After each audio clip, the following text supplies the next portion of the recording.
Thanks, Paul, very much. And I'll move into the audience. I think for town hall meetings in New England, the closer you get, well, that's with the exception of my years as mayor, the closer you get to the public at these moments, it's a good idea. Thanks very much for coming out this morning. And I'm going to take you through a bit of a tutorial as we move along here, because I think the institutional history of how this happened is very important, considering the misinformation that has surrounded this debate, and in some cases the sheer demagoguery that has surrounded this debate. But just before I do that, I want to introduce a special friend who is here with us this morning. I just finished reading Eileen Markey's book about the Mary Knowles sisters and what they did in El Salvador and in Managua some years ago. And it's really it's a great read, and it was reviewed in the New York Times Book Review. I know the family, and I said, I'm going to read that book. And consistent with the women religious in this valley in western Massachusetts is the guest that I'm going to have come up in a moment. Sister Mary Caritas, long before we were discussing what would have been called women's issues, she was running a major hospital system and running it in a great manner, because it is the story of women who said that everybody who came through that door was going to be taken care of. And that's a message that I think has been lost in this atmosphere. And this morning here at Elms College, it's also been part of a remarkable history from the Sisters of St. Joseph. And I taught with them at Cathedral High School a long period ago. But I want to tell you, with the Sisters of Providence and the Sisters of St. Joseph and with the Sisters of Notre Dame, they helped give us the quality of life that we have in western Massachusetts and in the valley. I always recall when we were getting ready in June for the last day of school, we were all shaking hands and saying goodbye to each other and have a great summer and have a good vacation. That group of Sisters of St. Joseph and Sisters of Notre Dame, they were going to an Indian reservation in South Dakota, and they were coming back the day before school started. So they have a special esteem for me, and incidentally, the Sisters of St. Joseph did a superb job of educating my children. But I think the message from Sister Mary Caritas this morning is going to be based once again on fact, not opinion. So it's an honor for me to introduce Sister Mary Caritas.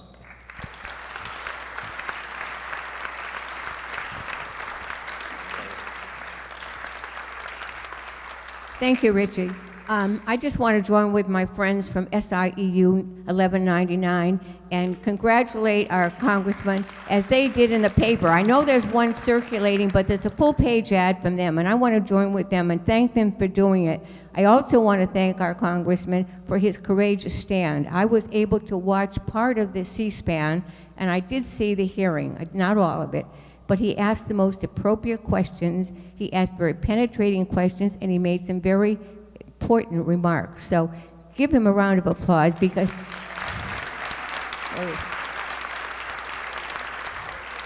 even though the vote went along party lines and the Democrats lost, it was 26-16, everyone stood together and they certainly made a stand.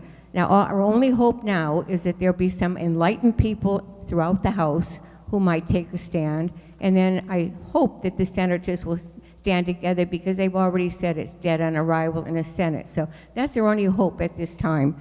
My time is short, and I just want to make a couple of remarks, because I think this replacement bill is an absolute disaster. I've got a long history in healthcare. Back in 1979, I chaired a national effort, and we put out a book called No Room in the Marketplace, Healthcare for Those Who Are Poor.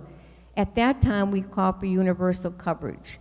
And we had several readers to help us with making sure that the book was authentic. One of these persons was Wilbur Ross, who was the father of Medicare. He told us at that time that our book was wonderful, but that our approach was what was not timely. He said at that time, calling for universal health care was not going to pass, that we had to do it incrementally. So I waited from 1979 until the Affordable Care Act, and finally, we got universal coverage. We're in a process now whereby we're going to try to dismantle that. And I want to just address two parts of that. One is the tax credits. You know full well that the tax credits are going to be given to people $2,000 to $4,000 a year, $14,000 for a family of 5. That will never, never buy health insurance. And so what happens, people will buy the cheapest plan, it'll be catastrophic, and then when disaster strikes, they're going to have to come up with the money to pay for their care. They can't do that. That's going to bankrupt the American people. And so that's an absolute disaster, and it cannot happen. The second one is to cap Medicaid. Now, Medicaid is a program that's mandated by the federal government. They pay 50% of the cost of Medicaid in Massachusetts. Just let me give you one example. Anyone who comes into a nursing home on Medicaid, 50% of the payment comes from the state and 50% comes from the federal government. The plan now, and this act is proposed, is that they cap Medicaid. Now you know salaries go up, energy goes up, every food goes up, everything goes up every year. If we cap Medicaid, then people who are in need of long-term care are going to be left out of the picture. And those are the people who are most vulnerable and people that we need to take care of. One other point before, I know I'm going on long, but I'm going to try to be good about this. The other one is the physician payment under the Affordable Care Act. Let me say, I support the Affordable Care Act 100%. I agree, and I'm strongly supportive of revising it because it has many, many, many flaws in it. One is around physician payment. They have never satisfied the physicians, and they have really never done the right thing by the physicians. But if you ever get a bill from that you've made a visit or you've had a procedure and you're under Medicare, you know full well that the bill will be like, I know one bill I saw for myself, the procedure was $2,100. The doctor got $579. There's a discrepancy. But in the bill that's before us now, or not, excuse me, the bill is not before us now, but a Mr. Price, who was a congressman with Congressman Neal, tried many times to get a bill in to allow the physician to balance bill, which means that between the difference between Medicare paid him and what he actually charged would be charged to you and to me. He's now the head of Health and Human Services, and my concern is that he's going to do what he tried to do in Congress and was not able. He's going to try to do that through his Department of Health and Human Services. So that's one thing that I don't know how the Congress can deal with that. I don't know how we can deal with it, but that's something that we really need to be very concerned about because that's just an absolute disaster. So thank you. Thanks, sister, very, very much. So this very good state representative here, Paul Mark, is giving me a total hand. He has done a great job and been very helpful to me through the course of the time that Berkshire County and much of Franklin County was added to my constituency. So what I'm going to try to do for just a couple of minutes here is give you an institutional memory as to how the ACA came about. Remember this, when Franklin Roosevelt offered Social Security, and the first check went out in 1935, Social Security was a compromise. People forget that Social Security was a compromise. And then an amendment to the Social Security Act in 1965 from President Johnson called Medicare and Medicaid was the first effort that we made at trying to get to universal coverage. That's an important consideration. The idea, as we constructed the ACA, it was based on two things, access and cost. How did you provide more access and simultaneously manage cost? The decision was made largely because you couldn't pass a bigger vision of healthcare to keep the private sector alive for the purpose of offering discipline to price. Again, It would be an incremental achievement. Now, when I hear this discussion about the manner and shape in which the ACA was passed, oftentimes it's based on opinion and not fact.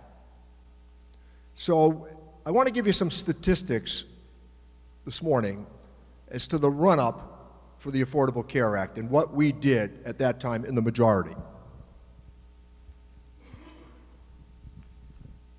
In the House, listen to these numbers, and if you disagree with the numbers, I got you, but they happened. There were 79 bipartisan health insurance reform hearings and markups over 2 years. 100 hours in hearings, 181 witnesses from both sides of the aisle, 239 Republican and Democratic amendments, of which 121 were accepted. 30 days of online review of the original House bill before the first markup. 72 hours of the House bill published before the actual markup began. 3,000 healthcare town hall meetings and public events. In the Senate, 53 health insurance reform hearings in the Finance Committee. 8 days of markups with 135 amendments considered in the Finance Committee. 47 bipartisan hearings and other open dialogues with 300 amendments during a 13-day markup of the legislation. The Senate was in 25 consecutive days on health care reform. There were 160 hours of amendment consideration. 147 Republican amendments were in the final Senate bill. This idea that this was hatched, this idea that this was invented, is simply untrue. I had a chance, because of the Ways and Means Committee, to help write up and mark up this bill. I want to call your attention to a couple of other important considerations. In Ted Kennedy's memoir, he said, "I had 2 regrets over health care reform. First, I didn't accept Richard Nixon's offer of a mandate. And secondly, when I didn't accept Bob Dole's offer of a mandate." The mandate, obviously the most controversial part of the ACA, was developed for the following reason. Why should people flirt with the healthcare system only when they need healthcare? The idea of the mandate, as any actuary can tell you, is the following: to spread and manage risk. What you're hearing now in this argument is the following. They are saying you should be able to buy health insurance after you get sick. That's like saying you should be able to buy automobile insurance after you've been in an accident. Or you should be able to buy homeowners insurance after the house is burned down. We have had a problem trying to get young males to buy health insurance in America. And for the men that are here, like myself, you know what that problem is at 28 or 29 years old. If they were offered a salary or they were offered health care, they took the salary. And through this development of the Affordable Care Act, we have not flatlined health care cost increases in America, but we are amongst the slowest years of health care inflation since Medicare passed. The closest we have ever come to universal coverage in the past has been Medicare. You turn 65, you join this great club. And there's no test of gender or race or income, you're in. One of the reasons that I have always argued for keeping wealthy people in Social Security and Medicare, it's because if you let them out of Medicare and Social Security, you'll lose that constituency for support of Medicare and Social Security. and then it becomes a poverty program. And let's be frank, it's harder to generate political support for poverty programs. So you keep wealthy people in Medicare, and one of the ways that I think we could improve what we're doing is to raise the cap on the contributions above $118,000. That would go a long way toward, and that's an easy one. But I always advise members on our side, don't fool around with the Medicare guarantee. Don't open it up. Keep Medicare the way it is, because right now, as Sister would tell you, and other hospitals here, and we've got some great ones in Massachusetts, arguably the best in the world, here's a statistic that is compelling. Half of their revenue, at least, comes from Medicare and Medicaid. And if you're at Mercy or you're in Holyoke Hospital, that number is closer now to 70 to 75%. Think of it. The federal role there is very important. Now, I've been in contact with Governor Baker, who, by the way, has been reasonable on this, and we were very helpful in getting a Medicaid waiver for the state of Massachusetts for $5 billion. We did that. And it was in some measure at his urging with working with us. Now, the point that I'm raising here is that think of the following statistic in Massachusetts. 100% of the children in Massachusetts have health care insurance. 100%. 97% of the adults in Massachusetts have health care coverage. And this has been left out of the argument across the country. Part of this problem is political, for sure. There is an element that never liked it, and they want it fully repealed. Do you know what part of the American electorate that constitutes? 17% want it fully repealed. Overwhelmingly, people say repair it. Now, I met yesterday with the Democratic leadership as we continue to develop a plan to contest what they're trying to do on this. And there was always an acknowledgement as we put this together that you were going to have to make some repairs to it. And there's a problem in the individual market. We all know that. We all know that. But why can we not just fix it and move on? Interesting point. When George W. Bush presented Prescription D, remember in Medicare there are 4 parts to Medicare, A, B, C, and D.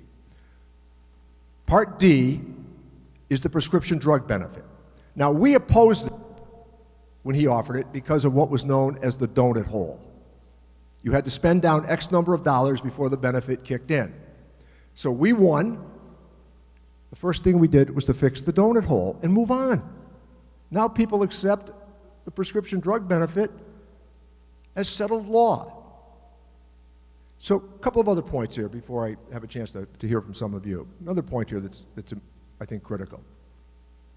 The mandate is the glue that holds the plan together.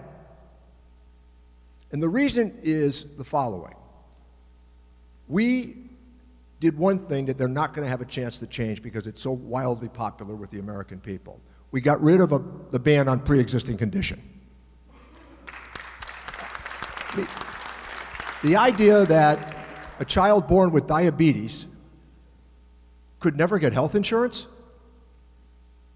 And then we also embraced another popular consideration, keeping 26-year-olds on their parents' health insurance.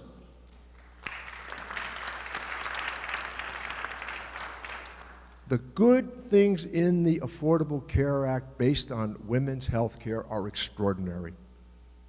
Earlier and free intervention for mammography screening. I mean, but to do those things, you had to have a mandate. That was the key to the whole thing. And I just would say this in defense of President Obama. This was the middle ground. The idea that this was some radical undertaking doesn't square with Kennedy's historic references, and it doesn't square with what we attempted to accomplish. Now, 22 million more Americans have health insurance today because of the Affordable Care Act. There were a series of compromises along the way. The idea that we just impose this on the American people is nonsense. We negotiated with the hospitals. We negotiated with the providers. We got everybody to buy in. The hospitals bought in on the basis of having more customers that could pay through insurance. I mean, that's reality. Heretofore, what was happening to the hospitals, because the law requires, as Sister and Mark Kerouac and others would tell you, one of the problems that we've always had was the law requires you to take care of everybody. So that 28-year-old male could show up at the emergency room, be provided health care, walk out, and never pay. Our argument was to the hospitals, you're stuck with the bill, because afterwards the government negotiates the price for what is called uncompensated care. And with uncompensated care, if the bill comes in at $1, generally the federal government might negotiate that to 50 cents. So they provide the health care and get stuck with the bill, and the 28-year-old who didn't want to buy health insurance walks out the door. The other part of it that was important to understand is this. For all of you that are here now, we all should be pleased with what is happening with life expectancy. It's really an extraordinary accomplishment. You know what? You can thank Lyndon Johnson for part of it in Medicare. But the other consideration here is when you think of reaching 65 now, chances are pretty good you're going to 85, on average. And if you get to 70, chances now are pretty good that you're going well into your mid-90s. Here's the downside. More dementia. More Alzheimer's disease. So here's my unyielding support for Medicaid. People think Medicaid is for poor people. Medicaid has quickly become a middle-class benefit. The following: 50% of Medicaid now goes to nursing home care, or, as we might consider, long-term care. You know, people stay with that loved one forever until they can't anymore. And then it's the nursing home. And now the other chance that I've had to witness over the years, daycare, where a loved one is dropped off while the partner goes to work. These are things that are happening in the healthcare arena, but being conveniently left out of the argument. They are going to provide less access, and it's going to cost more. And here's one way that you can think of this. That bill that was done in the Ways and Means Committee, after 17 and a half hours of slugging it out, we went from 10 in the morning until 4:30 the following morning, straight through. It's a tax cut. It's a $600 billion tax cut. That's what that bill is, because it'll allow them to have a smaller baseline for the tax reform plan that they intend to bring down the road. The baseline changed if you take $600 billion out of the federal revenue.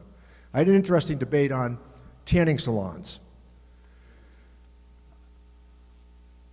When you can hold up a letter from the American Dermatology Association that says it is dangerous to public health,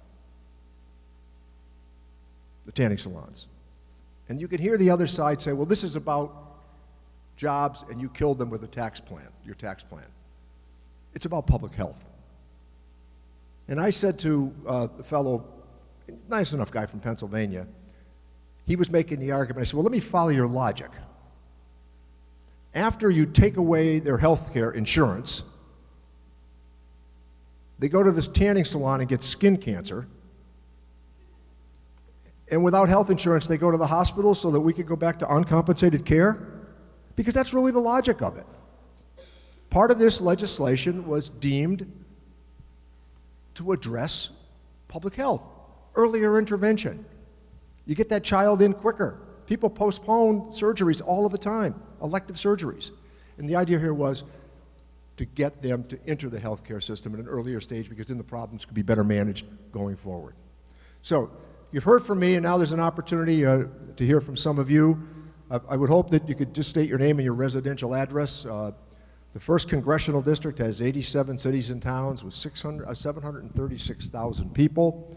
It stretches from Dudley in the east to Alford in the west, goes to the Vermont border, to the Connecticut border, and it has the largest land mass of any congressional district in the state by far. In addition, over the years, I have represented much of Worcester County, all the way out to Norfolk County. So I've had a pretty good handle, I think, through 3 changes in congressional reapportionment to address many of the issues that we're talking about today. I want to just tell you this, I'm proud of what we did with the Affordable Care Act. It was the best we were going to get, and we did it. And today, as I noted, 22 million more people have health insurance. Only 9 million people in America now don't have health insurance. So the suggestion from the American people is not repeal and replace. The suggestion from the American people is repair. Paul? Thank you. So we ask, if you have a question, please, there's a microphone over there, and there's a microphone over there. If you could line up behind the microphones, and as the congressman asked, state your name, state what town you're from. And while people are doing that, we'd just like to recognize, we have Ahmad Rivera here from Senator Markey's office. And Jeremy Thompson is here from Elizabeth Warren's office.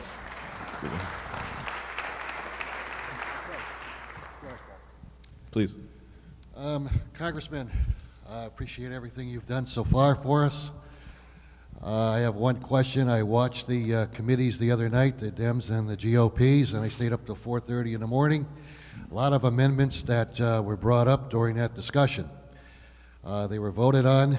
The GOP had 30 votes. The Dems had 21 for almost all of them. There was one that struck me a little funny. It has to do with insurance companies. Currently, the ACA currently has a 3-to-1 ratio for increasing your insurance costs. Now, the older people today, right now, according to what they're trying to do, them being the GOP, want to increase the insurance for older people. And along with that, they're trying to increase the 3-to-1 to 5-to-1, but there's no maximum on that 5-to-1 increase. It could go to 8%, it could go to 10%, it could go to 15%. And the older people, me being one of them, would get hit with something like this. What can you do about that to stop this? You're right, it's an age tax. That's the way to think of it. It's an age tax. And it can go to 5-to-1, and it could go higher. So I think that what we've got to do, I'm going to give you a prediction on this. I think it's going to fall apart once people get an idea as you've described it. I'm glad, by the way, you stayed up to share my pain. Yes, I did. But I think that organizing, I mean, I understand the role that protest plays in our lives, but organizing is still the better principle. And I think trying to get people in these congressional districts across the country where there are still some moderate Republicans left, understanding, you're going to kick out of this. I met with Orrin Hatch the other day, Senator Hatch. He's a nice man. He's in his mid-80s now, and so we were debating where we're going to go with taxes and trade and all of these issues. But it was a very cordial conversation. And he said to me, you talk about being serendipitous. He said, Congressman, he said, it's coincidental. He said, I'm going to be meeting with Mitt Romney after you. And I said, say hello to the governor. I quote him all the time. Because that's part of what we did, and that's the model we used. But remember, on the age tax, as you've noted, that can go to 7, 8, 9, 10-to-1. And seniors, through the tax credits that they're proposing, are going to pay more. Could you put your hand up so I know who I'm talking to? Yeah. When the Affordable Care Act was developed, the idea was that you could, up until age 64, have to keep insurance, and a lot of people think afterwards, when you qualify for Medicare, people think private insurance goes away. It does not. You have to keep your private insurance plan. Okay? Your supplemental. That's Part C of Medicare. The idea was on the tax credit side that you would never have to pay more than 3 there's a little bit more technical number in there. Let me try to describe it this way, that the tax credits would alleviate cost increases for you based on age. That's really, it's as simple as that. What the Republicans are saying is that they're taking off that cap. That's the easiest way to explain it. So now that cap could increase significantly, so your copay would go up substantially. And what they're doing is they're reducing the obligation of younger people on that basis. That's the 1 to 3, yeah. So thank you very, very much. Go ahead. Okay, I neglected to identify myself. I'm Dave Banis from West Springfield, Massachusetts. Delighted you're here, David. Thank you.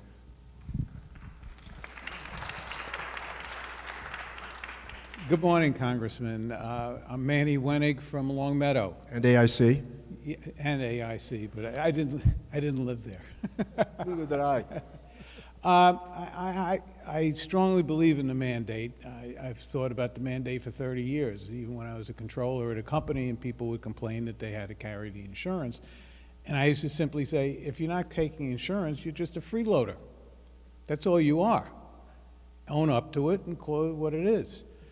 What are the considerations as far as enforcing a mandate, maybe without a penalty or a tax, would be to exempt medical expenses from discharge and bankruptcy, just the way you have student loans are not dischargeable for almost anything.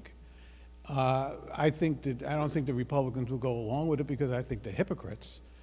But to say, listen, I think if one person in Longmeadow didn't carry insurance and wound up losing their home and all sorts of other things as a result of not being responsible, I think everybody in Longmeadow would get insurance right away.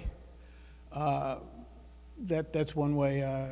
What are your thoughts? But Manny, first of all, thanks for the reference to the mandate again. And based on the statistic that you just gave to me, half the bankruptcies in America are healthcare related.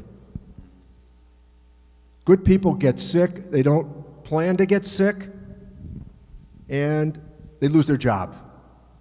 And then they run through expenses. And then they lose their home. It's a fact. So, And then the hospitals and the doctors and the caretakers, they're the people that wind up holding the bag. and they don't get paid. That's right. No, I listen, I would consider the expensing issue, but I don't want any retreat on the mandate. I think that the mandate is, as I noted earlier, the glue that holds the plan together. But if they do eliminate this, could we Yeah, then have an amendment to the bankruptcy, which is a federal law? Yeah, that's something I would take into consideration for sure. That might be a sensible or plausible offering. Yeah. Okay, thank you. We're going to go over here. No, I'll come back to you, sir. Hi, I'm Price Armstrong from Holyoke. First, I just want to say thank you very much for holding this town hall. I've really been looking forward to being able to talk to you face to face. It's been immensely relieving hearing you talk about the Affordable Care Act because I know it's something that a lot of us are very concerned about. I guess my question is, taking a step back, the dismantling of the Affordable Care Act strikes me as the top item of a very long list of things that the GOP has wanted to deregulate or destroy for a while. And fundamentally, the problem is that the GOP and conservatives control the White House, Congress, the majority of governorships, and the majority of legislative bodies in America. With the election of Trump, I know that a lot of people are very energized, a lot of people, and I don't want to make this partisan, but a lot of people who hold values of, equity, social justice, making sure that people aren't declaring bankruptcy because of illness. In fact, I'm going to a meeting with Pioneer Valley Action later today in East Hampton. My question is, you're in the leadership of the Democratic Party. What are you doing to get the Democratic agenda back on the ascendancy, and what can we do as energized progressives to also support you in righting a ship that's gone horribly wrong? Okay. Price, thank you very much. That's a very important question. So let me be a little bit critical of our own party. 1/3 of the Democrats in the House of Representatives now, 1/3, come from Massachusetts, New York, and California. There's a big country out there. I had a funny moment with a member of Congress that I would say generously was kind of losing their fastball. And the person said to me just before this round of congressional elections, hey, Rich, I understand we can pick up a couple of more seats in Massachusetts. And I said, not unless we invade New Hampshire and Maine. We have lost a lot of contact with working people. And as the party has become more coastal, we are losing the traction with the people that used to see us as the guarantee of upward mobility. It's complicated. It's the forces of globalization, it's downward pressure on wages. The American people have not had a pay raise for 12 years. The worker participation rate in America has changed dramatically. The number of men in the Midwest not working, claiming disability. Now, part of that is the outcome of the Great Recession. But there's another consideration that happened. During the New Deal, 1 out of 3 households in America had a union member. 6% of the private sector in America is organized today. In a lot of ways, we all benefited from their bargaining to get good health care bills, good health care legislation.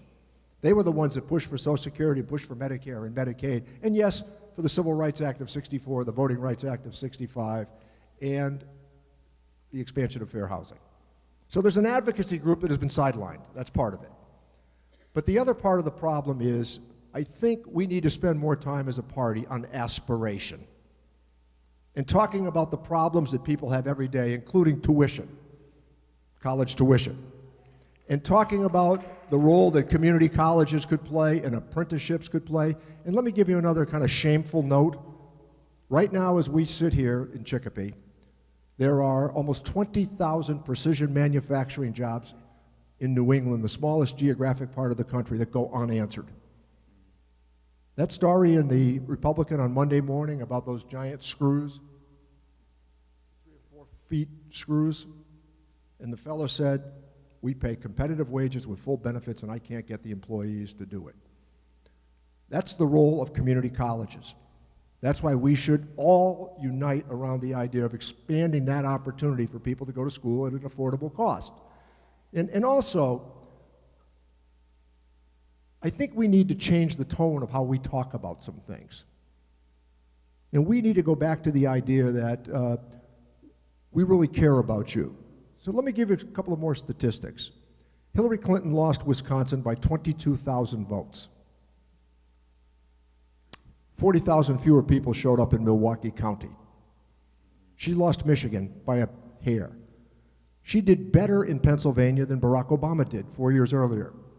We didn't anticipate the 300,000 people that came out to vote that didn't vote the time before that. These used to be, in those states, lockdowns for us. I question some of the strategy, to be frank. That trip to Ohio, when he was going to Wisconsin, I thought, why is this happening? See, people like me, you follow this maniacally. Because all you need to do is know where the money's being raised and where the campaign stops are coming from, because it's down to 12 states in all of this. I also think the decision of Citizens United was a disaster.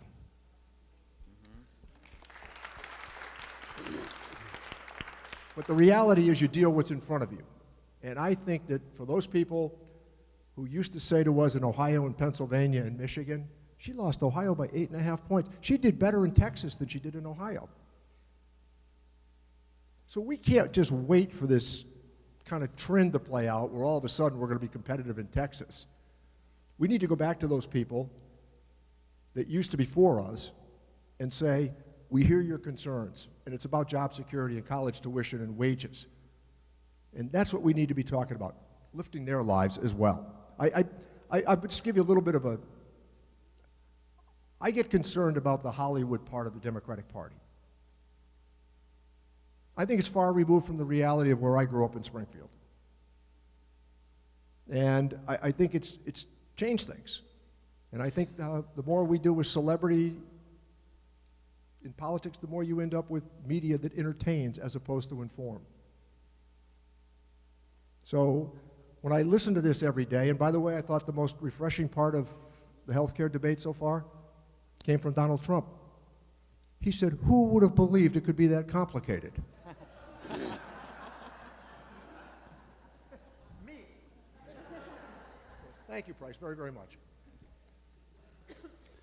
Yes, Congressman Neal. My name is Mike Egan. I'm from Palmer, Mass. And I worked for the Social Security Administration for 37 years in Holyoke. I know your friend Bill Sheehan. I'd just like to point out something that we talk about the mandate and talk about penalties. And Republicans don't want penalties. But follow me closely on this as far as this is the way Medicare works. People come in to sign up when they're 65 years old. Part A is free. That's the hospital insurance. Part B, there's a premium charge. Everybody knows that. Here's what happens if somebody comes in and says, I don't want the Part B because there's a premium charge and I'm healthy. They pay a 10% penalty for each and every year that they decline the Part B Medicare. A 10% penalty for each year. So if they decide to wait to 70 because they're healthy, they pay a 50% penalty, and they pay that penalty for the rest of their life. So I can tell you, having worked at Social Security, that when people came in, there was no one that said, I'll take that 10% penalty every year. So you already have a program, health insurance, that has that strict penalty built in. By comparison, the new bill which is being offered now, if you're a healthy 22-year-old and you say, I don't want to pay for this because I'm healthy, under the new law, correct me if I'm wrong, the insurance company is allowed to charge a 30% increase, but only for 1 year.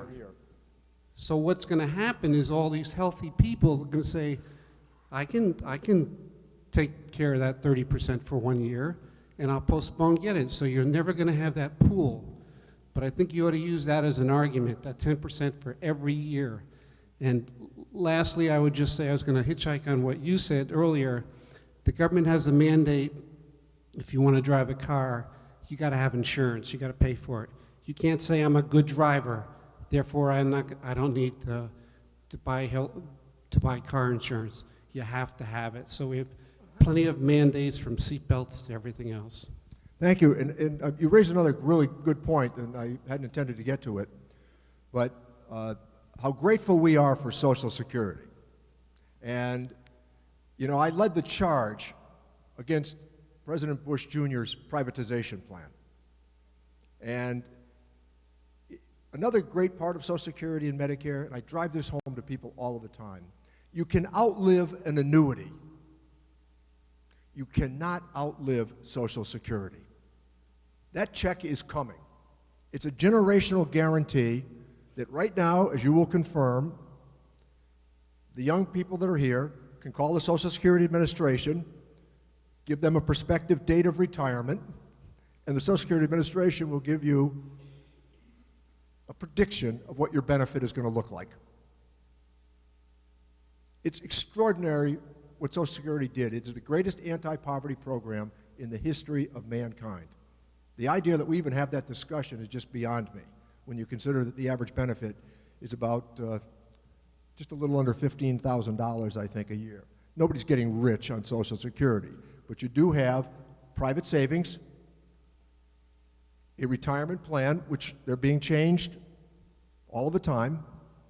And remember, even with the development of the 401k plans in America, they were meant to be supplemental retirement income. They were never meant to replace the guarantee of a defined benefit. But we've moved to the defined contribution. So I say to young people, my own children all the time, save every dime you can, but never to contest the guarantee of Social Security. Thank you.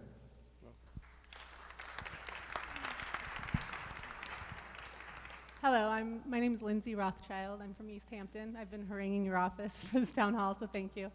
I want to follow up on what you said about organizing. I think part of the failure of the Affordable, not the Affordable Care Act, but it was the communication along the way. And somehow it's been taken over by the GOP in terms of the perspective. So I've been really focused on a colleague I have. I work at Holyoke Community College, by the way, so thank you for your words about community colleges. But I have a colleague. He's in his late 50s, white male. He was a Bernie Sanders supporter, and somewhere along the way, he switched to a Trump supporter. So I've kind of been obsessed with him because I feel like he represents a lot of people across our country. He's working 2 part-time jobs. One is at a supermarket, one's at HCC. He's paying for insurance, and it's too expensive. Why he thinks, somewhere along the way he switched the channel to Fox News. So the information he's getting is obviously distorted. And I appreciate this town hall, but I also realize it's 9 a.m. You're basically preaching to the choir, like we all are supporting you. Right. We need to take this conversation to every single community so that someone like him will show up, because it's his insurance on the line and he needs to learn the real facts. So how can we bring this conversation into every community? Well, back to the statistic I gave, I'm going to repeat it once more. We do tend to talk to each other in Massachusetts. And I'm from Michigan. And you're, well, yeah. that used to be a pretty good Democratic It used to state, be. too. But no, you're right. And my guess is that fellow conceivably is going to benefit from the ACA at some point. Right now. Right now. He has Affordable Care Act, but he is so distorted in what he's receiving that he thinks he's going to get a better deal. Well, the other part of it is the benefit here of the Affordable Care Act is overwhelmingly going to red states. Yeah. They're the people that have got insurance all of a sudden. But here's a better way to think of this. Right now in America, there are 8 to 9 million people working 2 jobs who would like to be working 1. And this is the economic consequence of part of the anger that they feel. And they feel that nobody speaks to those sorts of issues. And I think the frustration they felt played out in November.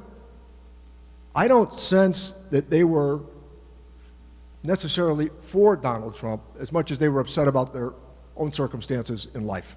And by the way, I don't buy the idea that they were all deplorables. When I look at some of the people in Congress, they love the country the way we do. We just disagree. And there used to be a plausible way to get past some of those disagreements. But the hardening of positions based on opinion rather than fact has made it difficult for us to have these conversations.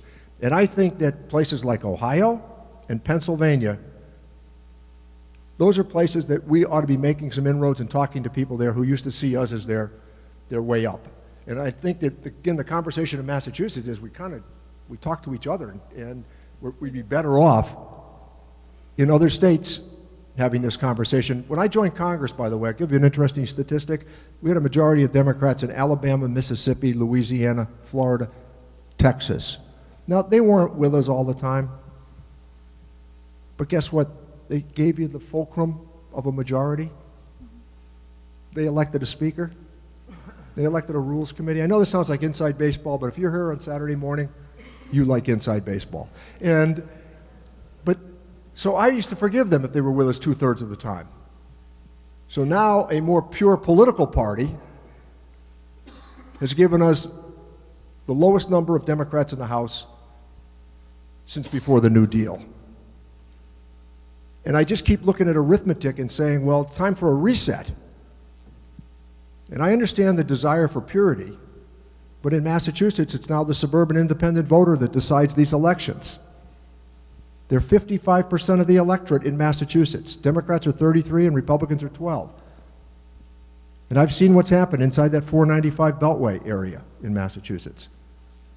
And again, organizing is better than just the old protest amongst all of us who already agree with each other. Thank you.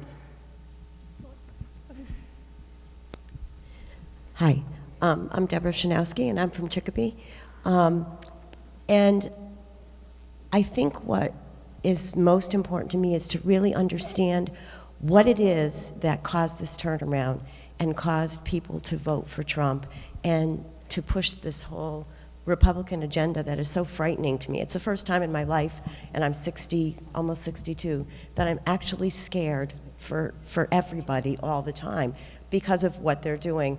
And I wondered, like, we really need to get to the root cause of what made them win and what makes people think their agenda is right. Is it really just poor judgment that they're uneducated about the results of their decisions? Is it because they are truly uncaring human beings? Is it important that we establish what the real reason is that they became this way? Because if we don't do that, we can't fight the fight because we don't even know what the fight is about. And I've been doing some reading on economics, very minimal. It's very difficult for an average person, I think, to read. And I just am struck over and over again by the fact that this issue isn't even about people, but that it might be just about money, and it might be just about the manipulation by the top 1%. Is that a possibility? Yeah, It's frightening. I said to, for the fellow who stayed up all night and watched the Ways and Means, so he'll confirm this, I was debating that point with Peter Roscom, who was a Republican from Illinois. And I said, you have to acknowledge there's been a greater concentration of wealth at the very top. I mean, that's undeniable. It's almost headed toward the Gilded Age in terms of wealth concentration. But as I described it earlier, there are reasons for it. And another reason is skill set. The smartest people in America, when you and I, because we're roughly in the same age group, the smartest people in America, when we were coming along, made things. Today, the smartest kids in America really do go to Wall Street because the rewards are more instant. And you don't have to, you can speculate. And you get to speculate with somebody else's money. And that's why keeping Dodd-Frank makes enormous sense. You know, when people talk about Sarbanes-Oxley, and they talk about the regulatory nature of Sarbanes-Oxley, they conveniently leave out what led to Sarbanes-Oxley. I mean, major companies, AIG comes to mind. Major companies on Wall Street, Bear Stearns comes to mind. Gone. And leaving out the argument that the bonuses were retained. You do a bad job with a small business, you don't get a bonus. And I think that what's happening is we also have come more in America to celebrate speculation as opposed to making things. And when I hear people say, well, a lot of these jobs are just gone, I gave you a description of many of these jobs that are available, and it's about skill set. And the idea that these are all dank and dirty jobs, it's not true. You need some background on it. You might not need a 4-year degree, but you certainly need something beyond high school. And I think that's where we should be focusing our attention. But the major point that you raised about wealth concentration, it has happened. It has happened. And much of it is in the financial sector.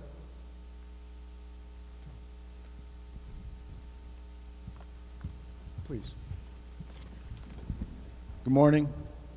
Thanks for coming. Congratulations on your position, the House and Ways Committee. I'm part of that individual health insurance situation. Right. And as much as I am a compassionate individual, more than 1/3 of my income goes to health insurance, which I use. Right. Okay? Would you explain that to everybody? Because this is something I think we cannot just dust off. Go ahead. So my wife and I, we pay $1,500 a month for our health insurance. And we each have a $2,000 deductible. When you add that all together, before I get any benefits, $22,000 a year. $22,000 a year. 1/3. 1/3 of my income. So I read today that some of the proposals, people are going to have to pay $100 or $200 or $300. So we know who's paying the freight here, and I know you made a a remark about it earlier, that, and you kind of went over it, the individual market. But those are self-employed people. Now, 35 years ago, when I decided to bet on myself and go into business for myself, you should be trying to encourage that. If I was 25 or 30 years old now, knowing just the expenses for health insurance, I'm not a discompassionate person. I know you're not. And there were times when I always knew that I was paying for one other person. How many people am I paying for now? Right. So you talk about unfair. That is really unfair. And if you want to try to encourage entrepreneurship, you have to take a tough look at this. Now, one other thing I'll mention to you is maybe 10 years ago, when the premiums were really starting to rise, I wrote your office, and I got a response back, but it was, why wouldn't a savings account apply to me? And it had to be more than one person, otherwise it didn't count. So every year, every month, my largest expense by far is my health insurance. So for some of you people who either get it through the state or you get it through your employer, you don't have a clue as to how much it really costs. So now that you're in a position, I will say this, that you're a reasonable man, and I am glad to hear what you say, because there is too much of one side in Massachusetts, and people just don't understand that business that you support, the local grocery store or whatever it happens to be, they're killing us. They're killing us, and if you want to kill it, don't do anything about it. But I know that you probably will. So just to let you know, I'm thrilled you're here, because I do think that your voice needs to be heard on the individual side. Glad you're here. well, I know I heard the woman in front of me say you're speaking to the crowd, and I want it to be at least a dose of reality. Yep.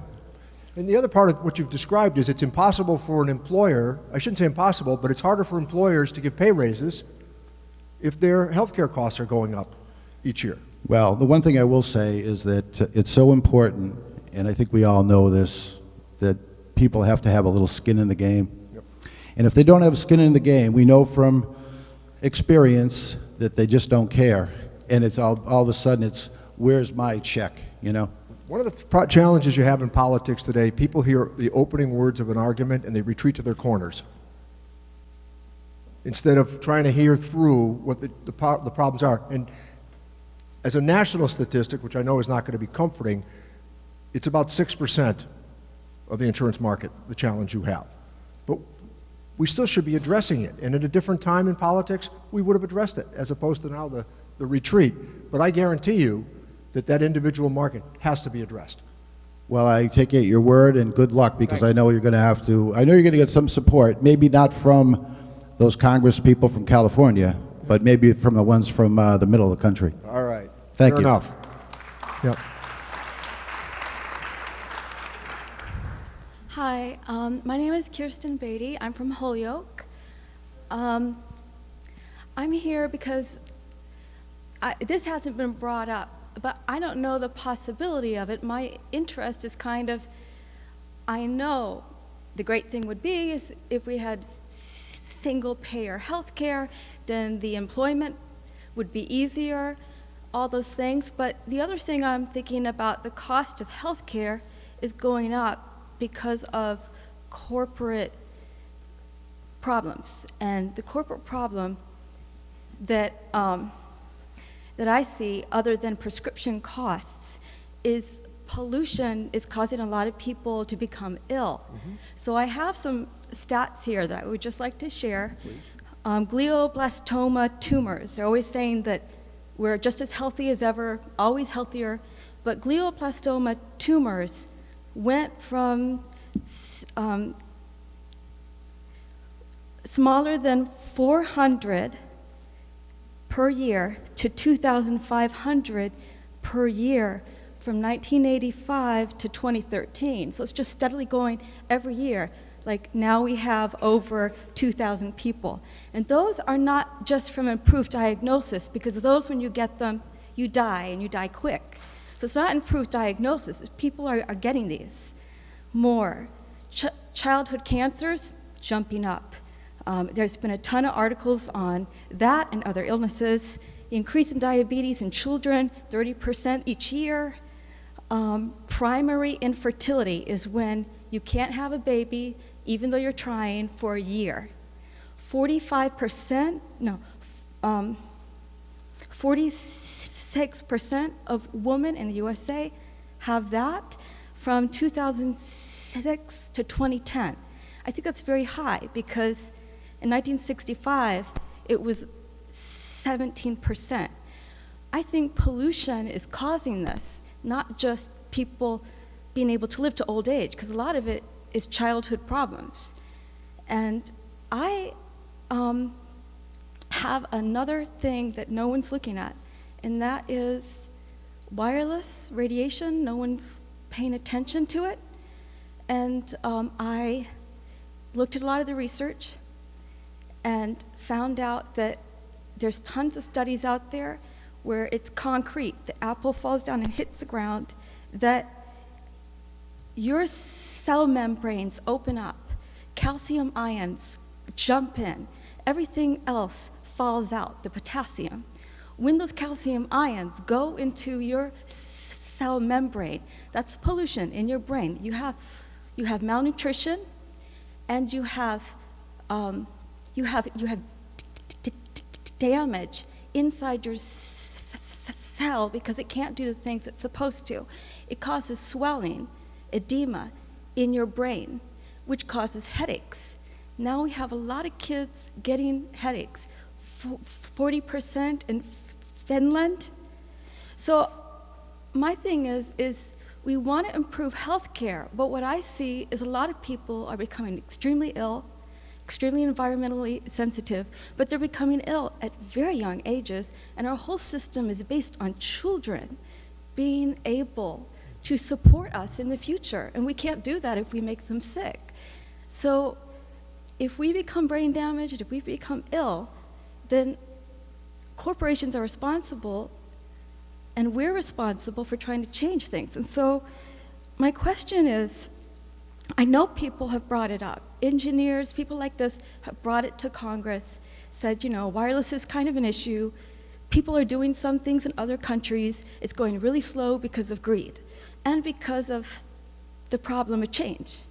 Is there any way that you think that Congress, before I ask this question, I just want to say, if anyone wants to work with me, I have been trying to write legislation. I'm not very good at it, but I am around writing legislation for Massachusetts, and I'm online at Healing Earth Refuge. But my question is there anyone in federal Congress that you think that you can work with, that you can reach across the aisle, that is concerned about making corporations change their practices so that we're healthy instead of polluted? Because it doesn't look like everyone is, but maybe some people. Well, one of the things about science that I think we all should be able to agree on is it's fact-based. And now there's even a rejection of science in some of these instances. And I just want to reference one thing that you did say because of one of the costs of healthcare, and I think Sister would confirm it. One of the issues that really drives healthcare expenditure today is technology. And the hospitals are compelled, and doctors' offices, they're compelled to make huge investments in technology. If you have a procedure now in a doctor's office, chances are pretty good that, and by the way, it was part of the stimulus money, that they upgraded the practice in terms of technology. So it would not be unusual for the doctor now to have his own laptop fastened around his neck or her neck as they call up your history. And I do think that I'm not ready to embrace the theory that you offered, but I follow the science of it, and there are those who have begun to question what that means. So I'm not rejecting it out of hand, and if we could work with somebody on the other side that was more amenable to the advance of science, I certainly would be happy to do that. Okay? Thank you. Hi, my name is Sarah Weinberger. I'm from East Hampton, and I'm a member of Pioneer Valley Action. And I want to first of all thank you so much for doing this today. We worked really hard to get you here too, and I really hope, we're scared, we're really scared, and it's really important to me and I think others that you come back again and let us know what's going on, because having an exchange is so much better than just reading things. So I hope you'll come back. And thank you for the fight you're fighting. I can't even imagine what it's like. But my question is, our group is having a meeting today at 4 o'clock, and I want to know, what is something concrete that we can enlist our group and others here in the room to be doing? What concrete acts of resistance or whatever, because I know you said, you can march and you can do all that stuff, but what should we be doing right now? Well, I think we can be disproving the argument that people from Massachusetts went up to New Hampshire to fix the election. And I think we can be arguing pretty aggressively across the country that yes, Hillary Clinton did get 2.9 million more popular votes, and it wasn't because illegal immigrants did it. How do we do that? I think New Hampshire's a good example. New Hampshire's not far from here. I'm going up in the spring. I'm being honored by the Cheshire Democratic Committee because faithfully I go to New Hampshire because I know where Massachusetts is going to be on election day. So small things I can do, like holding a sign in New Hampshire as I did, knocking on doors in New Hampshire as I did, because, it's hard to knock on doors in California. You can knock on doors in New Hampshire and places like that. But I also think, as you raised another thing that I think is very, very important, today more and more Americans embrace confirmation bias with media accounts. They tune into news that agrees with them, rather than looking for news that sorts fact from fiction. And I think challenging some of what is put out can be done from your living room. And I think challenging this whole theory that if news disagrees with me, it's fake news. I think that you could begin letter writing campaigns. I think that there are still a handful of congressmen that come to mind that are moderates on the other side, although they've become much more rigid in their positions. But I think that letter writing campaigns, challenging some of this internet nonsense that's put out there. I think this idea that we can't find a reasonable path forward on immigration reform. We've done it twice during my time in Congress. We can do it now. Quick statistic, that they talk about immigrants. Undocumented immigrants in America provide $7 billion worth of support every single year for the Social Security Trust Fund. And they will never be able to draw down the benefit. That's the irony of this. But I think pointing these things out, and I'm still a consumer of old news. I pour through newspapers. I pour through magazines. And by the way, you should know something. I don't just read the stuff that I agree with or agrees with me. I think that it's important for me to be able to say today that when we talk about the wall, I don't say the New York Times says you shouldn't build a wall. I say to people, the Wall Street Journal says you shouldn't build a wall. You know what I mean? Putting it back on them. And I think, again, challenging this in public is a very important consideration. There used to be an agreement in Washington on a set of facts. It's not anymore, I can tell you that. Now it's just come to the argument with your favorite opinion and put it out there, even if it doesn't make any sense, or stand up under the magnifying glass. I think you're going to. So we're meeting. It's a great group of people, energized, and there's many, many groups in Massachusetts, and it's a little bit preaching to the choir, we know. But we've also read through Indivisible and stuff that other Congress people we are not the constituents of are not going to pay attention to our letters and not going to pay attention to our phone calls because we're not in their district, blah, blah, blah. So tell us what we can do. Yeah, let me just say one thing on that. There's the New York Times Magazine last Sunday, I think it was last Sunday, which I made my staff read. On what a congressional office listens to. They concluded that after all these years, the letter is still the best way to do it.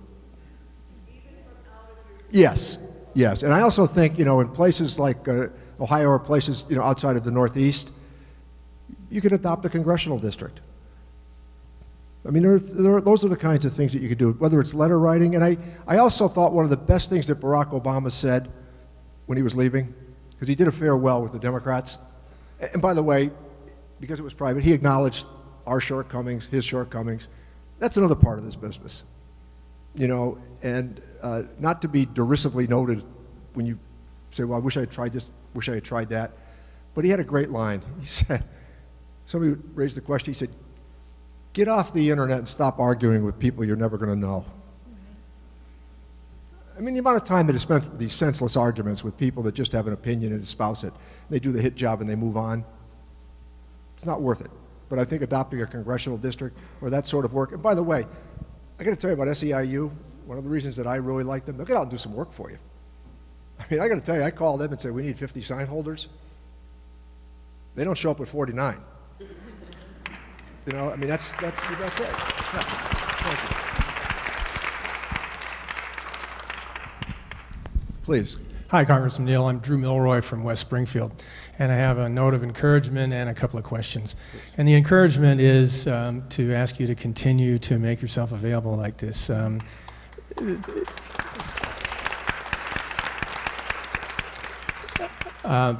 I've been to a number of rallies and marches and so on, and just talk among the people there is that they would like you to be more available. And so I'm glad you are.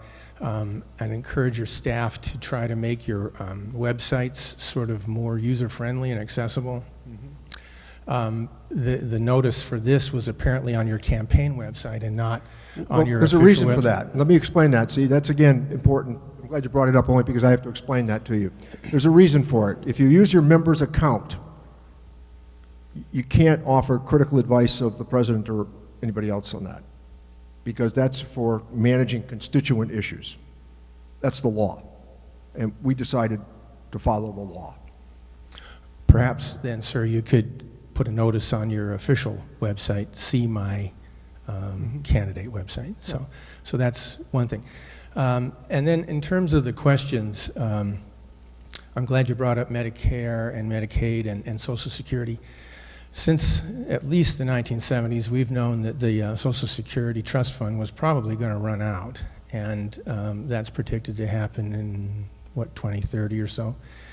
And when you add up Social Security, Medicare, and interest on the debt, it makes up a huge percentage of the federal budget.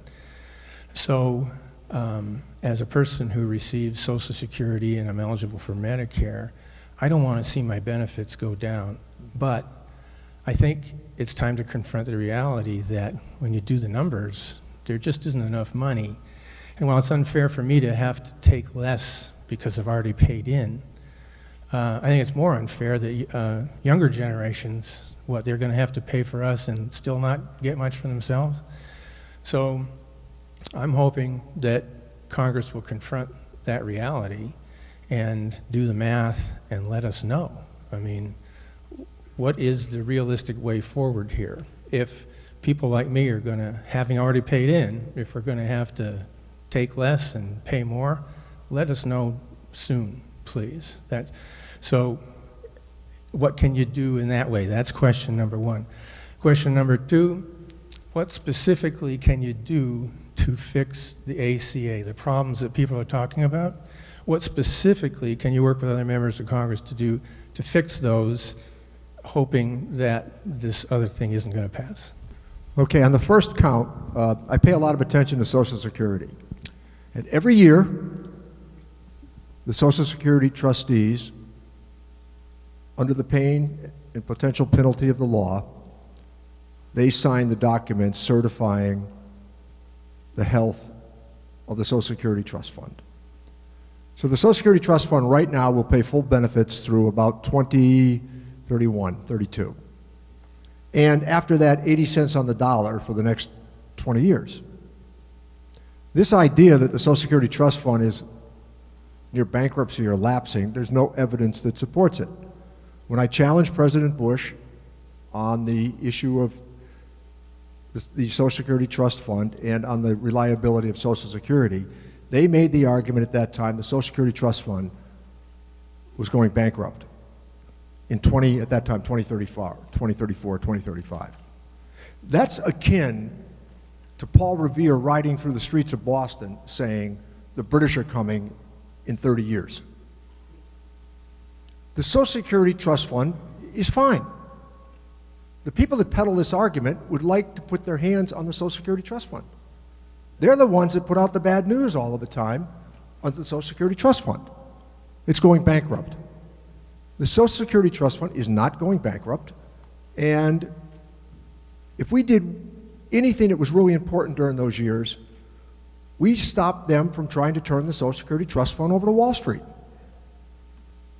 I mean, that was one of the most important things that we did during those years. Now, I'm going to bring back something else because I think institutional memory becomes important. And I understand the role that a town hall meeting plays, but frequently at a town hall meeting, you have people that are there, they're all mad at you, or they're all generally in support of you. And with 87 cities and towns, it's a bit of a challenge to do this. And at the same time, let me just take you back to the discussion over the trust fund. So on January 19th of 2001, January 19th of 2001, Bill Clinton said goodbye. 23 million jobs, 4 balanced budgets, it's only been done 5 times since the end of World War II, an economy that was growing by extraordinary leaps and bounds. And I said to him a number of times that what he left the country in was unbelievable. Decision comes in 2001 to cut taxes by $1.3 trillion.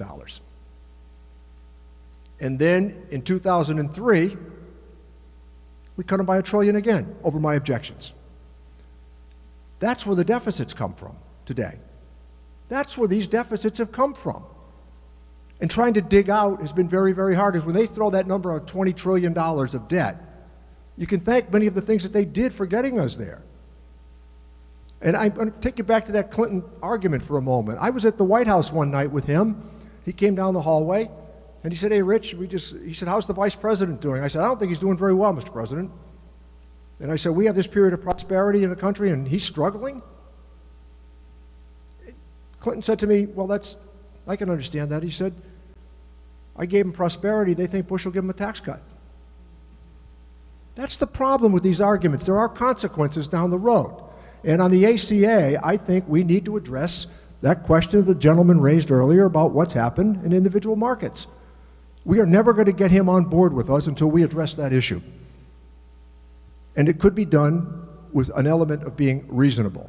And, you know, for me, just in terms of, I've tried very hard to be a problem solver over the years, as opposed to somebody who's screaming and hollering all the time. I mean, at some point, people turn off if you're screaming and hollering.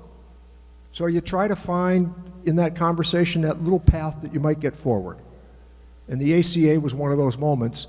And just on the history of the ACA, the mistake that was made with the ACA, we tried everything we could to get them in the tent, to take a part of it. Actually, at the beginning, we thought we could. Then as time went on, they saw the politics becoming more volatile. So their base didn't like it. And that's why they moved away from it. And I think that those are, you know, important considerations, but I do bring to these discussions an institutional memory of how we got to where we are, and I think that's a really important thing as well. So what specifically are you going to support to fix the problem? Sorry. On the ACA. Well, the individual market I'm going to support right away, but I'm going to keep the guarantee of accessibility and cost. I mean, those are two things that I am not going to surrender. And we've had that argument, and I don't think that we should be offering an alternative right now. I think we should be saying, join us to repair the challenges in the ACA. Don't start over. Please. My name is Lester Polchlebeck. I'm from Chicopee. If the individual mandate is repealed at the federal level, what happens to the individual mandate that existed in Massachusetts prior to the ACA? Is that still in force? Is that preempted by the Trump campaign? No, it's not. I believe it would stay in force. I don't know that to be sure, but the ACA, or the guarantee or the mandate in Massachusetts, that was done prior to the ACA passing. So I assume that stays. But I will tell you, in those conversations I've had with Governor Baker, he's very concerned that if you block grant Medicaid, that you're going to mean fewer dollars. And I will tell you this, that governors will use that money to patch highways and roadways and bridges, and they will do it to fill budget gaps, and they'll take it away from the mission statement, which is health care. Yep. Okay. Thank you, sir. Please. Hi, my name's Ruth Dinnerman. I'm here from Berkshire County. I live in Stockbridge. And I just want to thank you for doing this and want to invite you next recess to come to Pittsfield or Great Barrington. There's about 500 people I know personally who would love to. We did something in Pittsfield back in January. I know, and I couldn't get in the church. I was outside. Oh, It was filled. Well. So we did something very similar. We had about 2,000 people, I think, that Yeah. showed up in Pittsfield. We did one of these. So I just want to encourage next time, come our way. It's beautiful. It'll be beautiful in spring. And we'd love to see you and hear from you directly because, as with everyone here, we're in deep distress every day, all the time about what's happening. And, you know, you're our pipeline. So thank you so much for all you're doing. And thank your staff for taking all of our phone calls. Thank you. Please. Hi, I'm Joni Fraser. I'm from South Hadley, Massachusetts, and I also want to thank you for being here. I think it's just such a great opportunity to hear from somebody who's right in the middle of things on this most important issue. So it's just a rare opportunity, and thanks. My question is twofold. I work for myself, and you know, time is money. So yesterday afternoon, I could hardly get any work done. I was like looking through the New York Times, looking through the Washington Post, reading about how, as you said, this bill, the repeal, is not about health care, it's about cutting taxes. And I was so incensed. And I'm looking through, you know, the New York Times, the Washington Post. I'm seeing talk about Republicans who are not happy with it and thinking of voting against it. But I'm like, well, where are the articles about what the Democrats are doing specifically? So my question is twofold. It's like, when you get together with the other Democrats, what is the plan that people are coming up with? What are you thinking about jointly in terms of the Democratic response? Is it just that, you know, we're going to let it go and fail and let them deal with it? Or is it like a sort of stepwise thing? And the second question is how to effectively communicate that to not just your constituents, but to the public. I sometimes see Republican ads on television, and yet I'm not seeing the Democratic ads. In particular, I'm thinking of, if folks remember from like the Clinton era, that when the Republicans were trying to block any kind of health care, they came out with these Harry and Louise ads. Right. And they were very effective. They were on television, they were very effective. They were middle Americans sitting there. And I could see a similar ad from the Democrats at this point, you know, people looking through their bills and going, so twofold, what's the plan and how to best communicate that to people? Well, part of the communication challenge is that we had this young woman today get up to talk about her husband's situation in a setting like this. And we were hoping that this becomes the powerful testimony so that people don't see this as just being an arcane procedure that was developed in Washington. Instead, there are real-life discussions about people who have benefited from the ACA. And part of the challenge you have in Massachusetts, again, is the idea that because we find ourselves in general in support of most of these things, that you probably are not going to see any ads in Massachusetts. And on the national level, they have done an effective job over these 7 years of demonizing the ACA, and we've pushed back pretty hard through stories like this. But also, I mean, I also think I try to adhere to some procedure of fact and to talk about things with some knowledge-based considerations. And I also will tell you that we stayed together on every single amendment the other night until 4:30 in the morning. Not one member on our side buckled. Stayed right in there with the fight. And that was from Democrats across the country.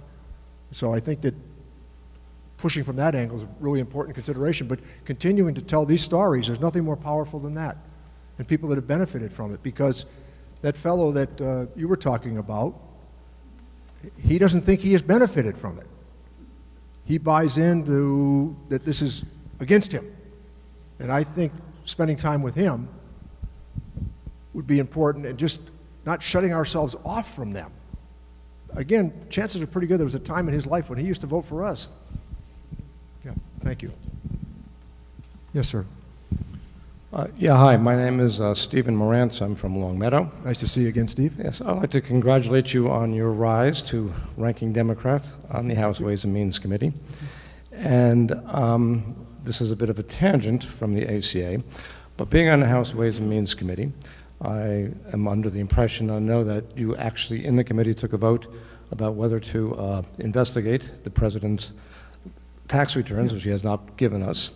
And I realize that the vote went down. Right. But you, as the ranking Democrat, a very articulate person, it's more of a, it's not a question, it's a request. But I would really like to see you, as the ranking Democrat, not screaming and yelling, but out there in the media, as the ranking Democrat on House Ways and Means, saying, why aren't you giving us your tax returns? Right. Thank you. Well, actually, as you know, I have voted 3 times to do that and supported that position. Now, here's the way I think this needs to be approached. The chairman of the Ways and Means Committee can actually request the tax forms. The ranking member cannot, but the chairman can do it. Now, so I'm 1 seat away from the chairman's position. But here's the way to think of this. Rather than hollering, as we frequently do, about just seeing the president's tax forms, how about this for a better answer? Every president since Gerald Ford has released their tax forms.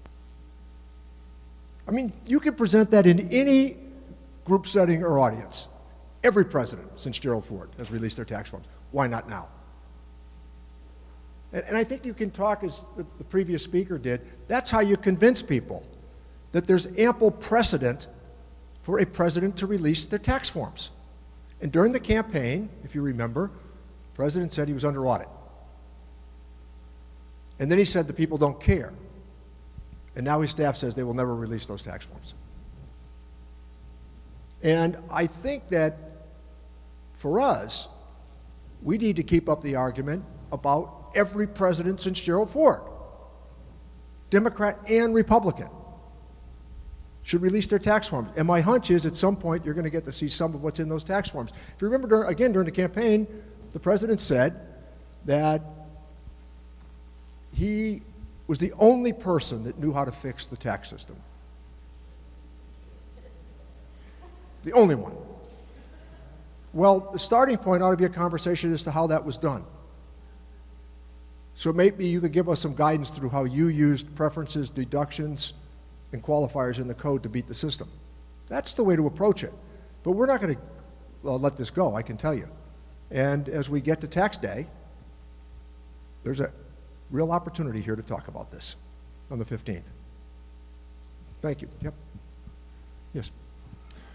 Hi, I'm Mary Knox, and I'm a small business owner from Holyoke.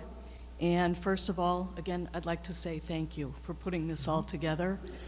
Top of the line, I'm terrified about the loss of the Affordable Care Act, and it seems like pretty much everybody here wants to support you in any way we can, and so you and the rest of the Democrats. And so I was wondering, is it possible, I mean, being that there's a Republican majority on every level, can your staff put together a list of moderate Republicans that we can contact? It'll be a short list. To tell them our story? There are that, really, are there that few moderate Republicans? Yeah. One of the things I think you can look to right away on that, and you could keep the scorecard yourself and you can develop this on your own, whether or not they hold together, because this bill is going to be before the House, likely not next week, but the following week. There's still a long way to go in the Senate, but it's likely to be in front of the House. And my hunch is that there's a hardcore group that says just get rid of it on their side and start over. that causes heartburn for the Speaker of the House and others. They don't want to just get rid of the whole thing and they don't want to start over. So I think that that's a good scorecard at the beginning to see where they break. And I also think alerting the moderates, and let me just say something right now. I served in the House of Representatives with John Kasich. He's got some principle. He refused to support the president during the campaign, and now he says, keep the Medicaid guarantee because of opiate addiction in the state of Ohio. Those used to be reasonable positions that we could agree to. So he's saying, no, just repair it. So if he's saying it, there's got to be other Republican governors, including Alaska, and I think what you want to do in these instances is always try to draw them in to where you might find a common inflection point. And I think in the case of Kasich, what I've suggested is we use Kasich against the Republicans who vote to repeal in Ohio. Bring that up to them. So I think that's the way you want to approach this. Okay. Thank you. Sounds good. Hi, my name is Tom Hull. I'm from Holyoke. And I want to thank you, be critical of you and maybe your staff, but also give a recommendation. I want to thank you because a lot of people here, myself included, are very interested in knowing specific things we can do to help support you and Democrats and these trying times that we're in. And you have given us some specific things to do. But there's also been times when people have asked for specifics and you haven't answered those questions, I think because it's really difficult. So the thing I want to be critical about, though, specifically, is that the only reason I love town halls, I never hear about them. The only reason why I heard about this one is because of organization, a grassroots organization that's happened since Trump's been elected from the indivisible Facebook pages. One of them said, hey, look, there's going to be a town hall here. Here's the webpage to RSVP. That's the only way I heard about it. And that's not just your office. I think the Democrats in Massachusetts in general have this problem of not, maybe being complicit, I don't really know, but not really communicating to those of us who love you and want to, to be engaged and meet you when you do town halls and things like this. And I know that there are rules about what you can and can't do, but you all have, your staff has my email address. I've written letters to your office before. It would have been so easy to just maintain a list of people want to hear about when constituents who are interested, and just send an email saying, hey, we're having a town hall here. So that's my suggestion. And let me just draw a comparison, because I know it's probably more complicated than I'm making it, but I live with someone who grew up in Iowa, in a small city where Democrats are a minority, and they always heard about when when the representatives were coming and doing things. Now that's Iowa, that's kind of a more active state because they're first in the nation and all this kind of stuff. But still, they were so much more organized than we in Massachusetts are. And I think Massachusetts should be a shining example of what Democrats can do. So I encourage your office to communicate better with us. Fair enough. Fair enough. Now let me offer another kind of helpful moment. At one of the town hall meetings, Elizabeth Warren was accused of being a traitor by Democrats because she voted for Ben Carson. It's confirmation to be the head of HUD. I don't think Elizabeth Warren's a traitor to the Democratic Party when she does that. I mean, we need to kind of elevate the conversation again, too. To talk to each other, as opposed to what is now being enhanced by talk radio, the great shout down in America. So if you yell the loudest, you're right. And I'm always party to helpful conversations, but the conversation includes listening as well as me doing the talking. And I try very hard to do that. And I, right now, as described by the previous speaker, I am part of an institution where we are 1/2 of 1/3 of the federal government. And then with 196 seats out of 435. And they have, I think, 247. So the available tools we have are making the argument. but making responsible arguments, dealing with fact-based data, as I've tried to do this morning. And I think the notion that if we just participate in events where the shout-down takes place, and all of a sudden you're going to convince people to hear you after that has happened, is not likely. So I try very hard, given the responsibilities I have, and my staff will tell you, you write me a letter, you email, I go through the stuff. And I call people up. You send me a thoughtful letter, even if you've just said to me, I think that you've lost your marbles. No, really. You know, some people might say, well, you ignore those. Oh, no, I don't. Get them on the phone. I call people over the oddest things and talk to them on the phone and say, this is what I think, this is how I drew the conclusion. And you know what, people that would say to me, I still disagree with you, thanks for the call. But my staff would confirm that. I said, you know, they went out of their way to write that letter. They put a lot of thought into it.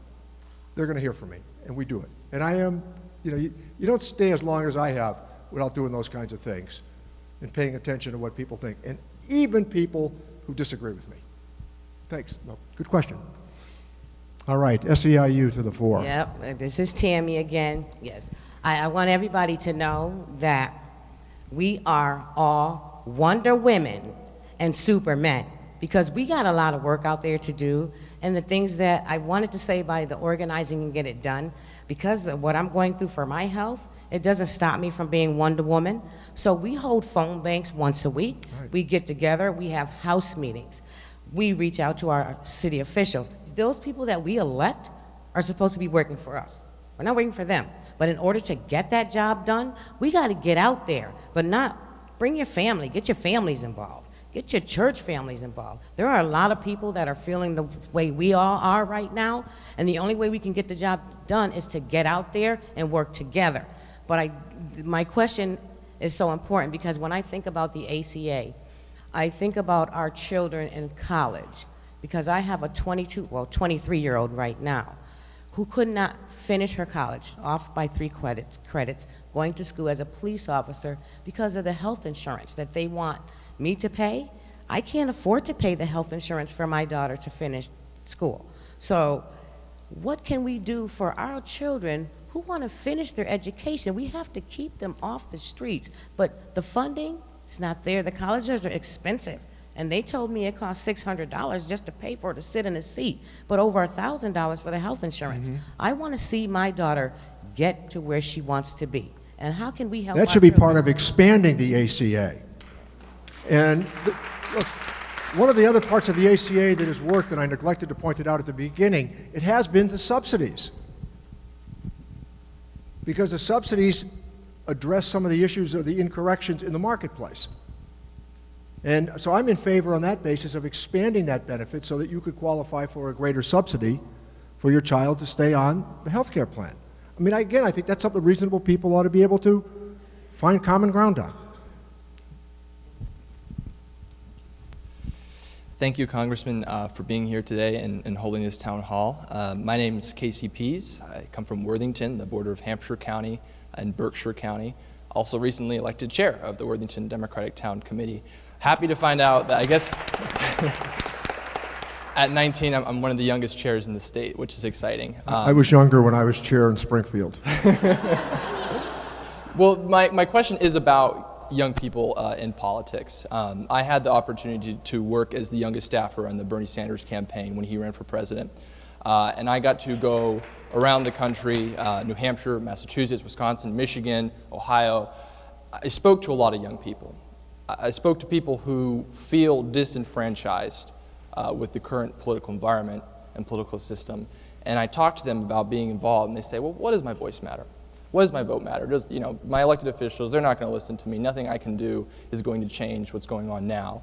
So my question is, what can you say, or what do you say to those folks, to young people especially, as United States Congressman, and what can we do to make sure that we get more young people involved in the political process? Because as we're talking about the ACA and Social Security, when I'm going to be taking on those benefits when I'm older, I don't even know if those programs will be around. And it is crucial that people my age and younger and around the same age are speaking up and standing out against this. Well, first of all, congratulations. Thank you. Secondly, I'm a big believer in the principle of organizing. I defend the idea that the two-party system, by and large, has served America pretty well. I know that there are those that don't like it and are frustrated by it, and I think tonight, or this morning, I used to point out that Al Gore would not have had us in Iraq. Al Gore would not have had the big tax cuts, and we would have been addressing climate change. But I heard during those years people, the righteous frequently, there's no difference. Oh, there would have been a huge difference. A huge difference. I organized the Democratic Party in Springfield again when I was, I think, 25 or 26 when I was elected chairman of it. And it's still the best way to give meaning to elections in between elections. That's why the party apparatus. And it also gives you a bit of a, for the people here with the gray in their hair, the Colgate invisible shield. It gives you a little bit of a defense because you can move along the consensus of party building in drafting legislation. So there are some pretty good academic reasons for it and some practical reasons for it. I think that with millennials, and it's not to be critical, but I think the devotion to technology is not always helpful. I mean, you can get yourself to the Chicopee Democratic City Committee breakfast. You can join these city committee get-togethers. I mean, Long Meadow, I think the ritziest community that I represent, they've got a viable Democratic town committee. They meet regularly. They meet regularly. They organize in the town. And those are the kinds of things you can do at the grassroots level. When they get together in the spring for the annual, they'll have 300 people there for breakfast. And then you use that to get people that will hold a sign and collect signatures in your campaigns. Westfield, Representative Vilas is here. They've developed a nice city committee in Westfield. And Westfield is a challenge. It's a purple community rather than a blue or red community. And I think that those are examples at the grassroots. But the party apparatus becomes really important. And that's where I would encourage you to stay with that and get people, you know, once you fill the obligation, then you get associate members. And I'd be happy to come out and participate. I'm, for those of you here, I go to the Democratic Town get-togethers because I think that's where the apparatus is. So I'm pretty faithful to those get-togethers that they have, and I'm a believer in it. Thank you, Congressman. Thank I will you. say, in defense of technology, I was using Facebook Live for folks who couldn't come to the town hall this morning. So yeah, technology. And I'm not being critical of it, but I'm also saying that, as Obama said, you got to talk to people. You got to talk to people, and I think just kind of there's still the idea of eye contact and the primordial greeting, the handshake. Yeah. Thank you.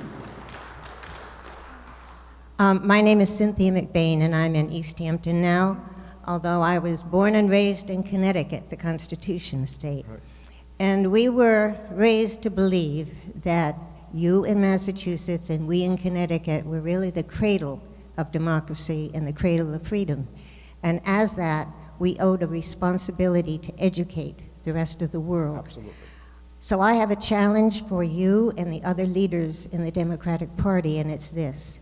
You have here, each of you, in your districts, some of the brightest and most powerful people in the world in our institutions here.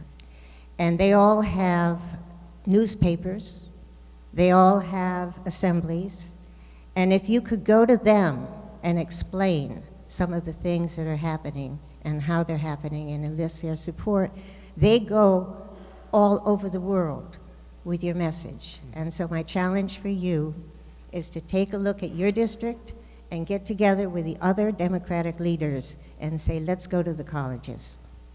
I think you're right, and I just had the honor of being one of the few people in the world that can say that they hold a degree from Mount Holyoke College. Having received an honorary degree from Mount Holyoke, still teach at UMass, and spent 10 years on the Board of Trustees at Mount Holyoke, and I think you're right about our great export knowledge. And it takes the rest of the country a little bit of time sometimes to catch up with some of it.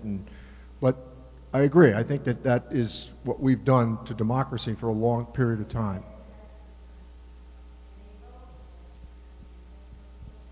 But there's no universal guarantee that they're going to share all the same opinions we do either.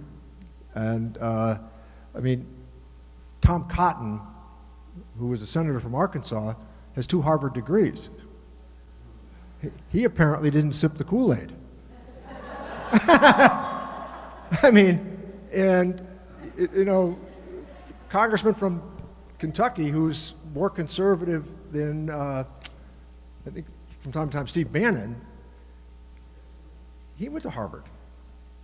This idea that we're just going to, you know, I think you're right in general principle, but there's also no guarantee.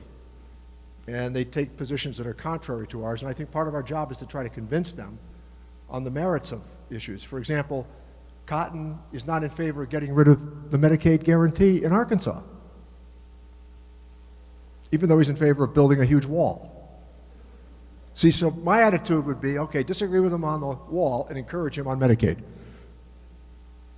You know, and I think, by the way I would approach it, I wouldn't get into an argument with him in the hallway over the wall. I would say, good job on Medicaid. You see, you find that kind of that inflection point again, and the point I made earlier. The people that read the New York Times editorial page, they're against building the wall. You need the Wall Street Journal to say it's a bad idea. I mean, that's the way I try to come to these conclusions. So I listen to an argument and say, all right, maybe he gave me some, or she gave me some hope in that argument to find maybe this little path forward here, some light. And then just to keep them away from when they go back to their caucus where they're told they can't do this or they can't do that. So I know that's history, but for those of us, again, have a little bit of gray in our hair. Bob Michael just died. He was the Republican leader when I went to the House. Let me tell you something. He was one of the most decent human beings I ever met. And you could work with him. You could work with him. He wasn't one of those guys that said, let's go to negotiations, and then they move the goalpost back after you reach an agreement. An agreement with him was an agreement. And then it all began to change. It all began to change. And then our side became as hostile as their side. And it's harder for people to do complicated work to find any common agreement, so we spend more time yelling at each other. But fair point. Okay. Ma'am. Hi. Thank you for being here. My name is Teresa Yesu. I'm a retired medical social worker from Longmeadow, Massachusetts. And like many of the people here, I wanted to know specifics about what we can do. You mentioned writing letters. But if I write a letter to John Kasich and he sees it's from Massachusetts, I know he's not going to call me up. Is he even going to read the letter? Is that a fruitless endeavor? Yeah, I never think they're fruitless endeavors. I think that you'll always know in a congressional office when you get letters that are computer generated. You always know it. I mean, it takes 2 seconds But I mean, to figure if I that out. handwrite a letter or email him, thoughtful letter, they're gonna- yes. I mean, my own advice is that it's easier to get to New Hampshire to participate in elections there. And it's easier to get to those states that are more proximate. But Connecticut, Rhode Island, and the rest of New England, I think you have 1 Republican congressman in Maine and 1 in New Hampshire. But now New England's pretty solid. So I think that spending our time here doesn't really do a lot of good, but spending time in New Hampshire, a place What like that about John McCain? Would it be? Yeah, I mean, I think John Is he McCain on right now. moderate? Yeah, by the way, and my argument, if you were to write to John McCain, I think you congratulate him on his military service.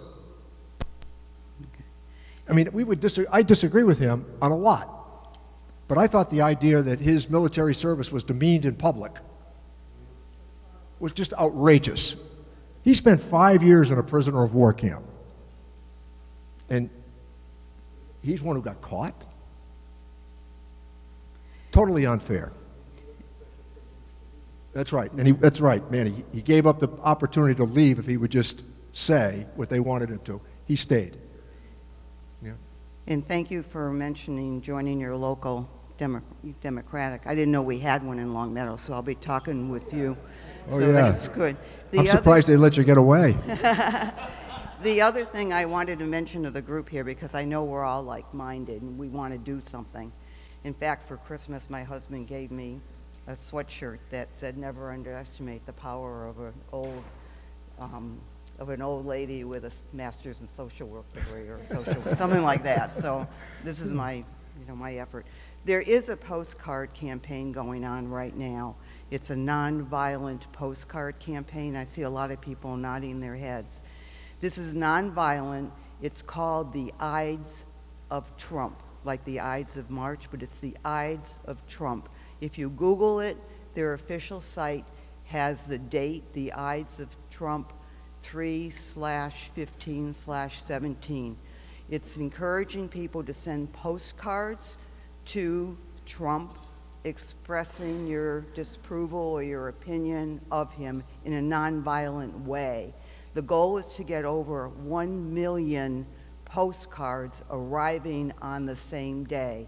The Ides of Trump postcards are to be mailed on March 15th, which is Wednesday, so you still have time. We have 40 postcards we're going to send out on March 15th.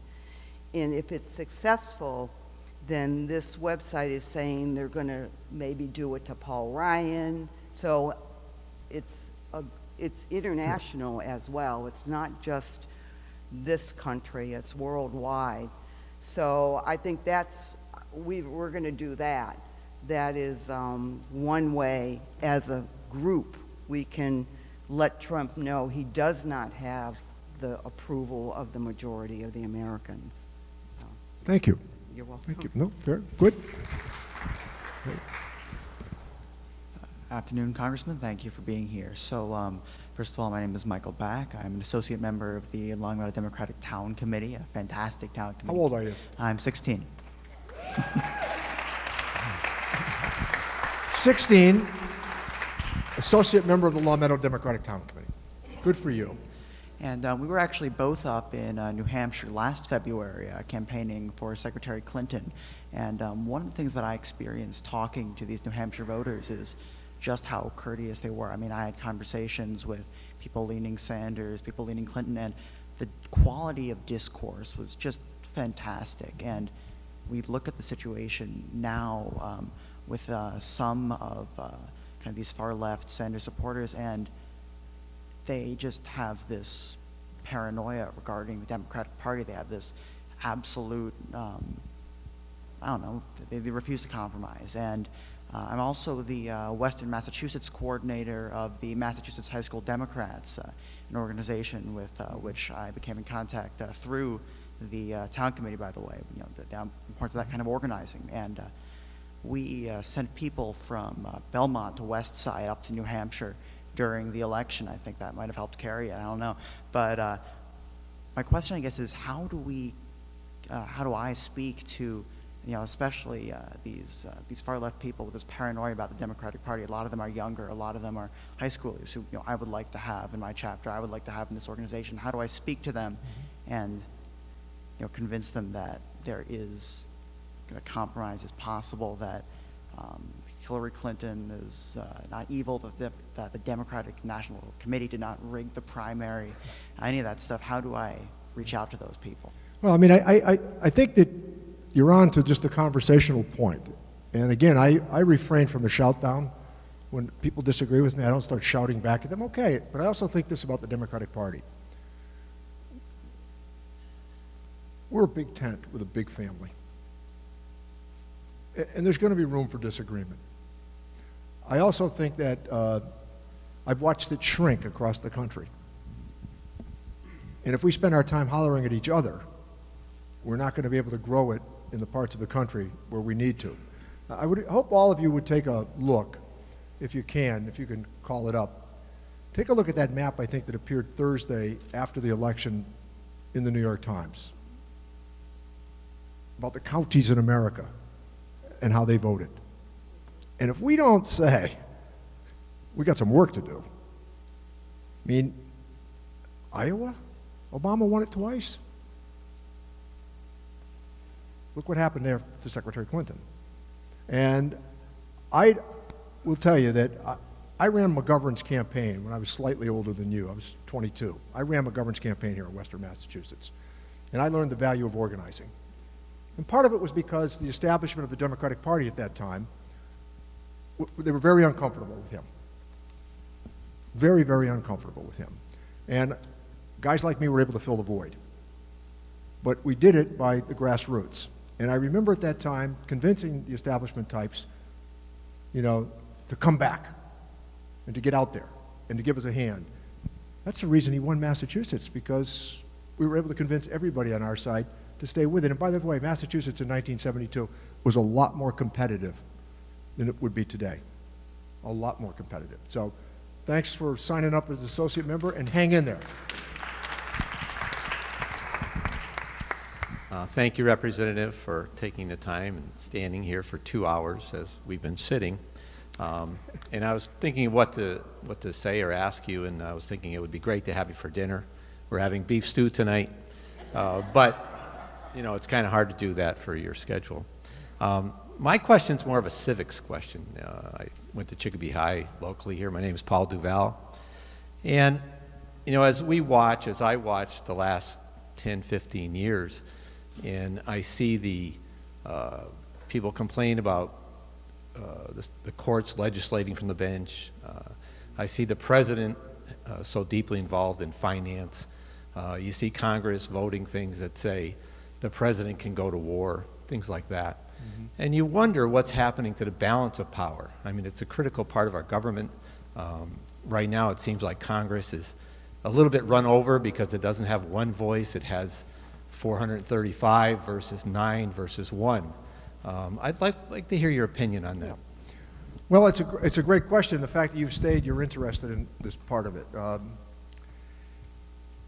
I have been an opponent of greater presidential authority, and consistently so. And the reason for that is, if somebody said to me, "Hey, Rich, how many presidents have you served under?" My answer is none. I've served now with 6. There is a reason in the Constitution that Congress is mentioned in Article 1 as the first branch of government.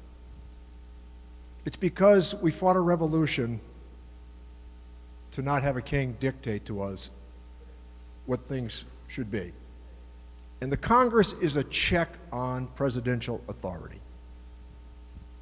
And that's a really important consideration. It sounds small. So I use that as my argument against a line item veto, for example.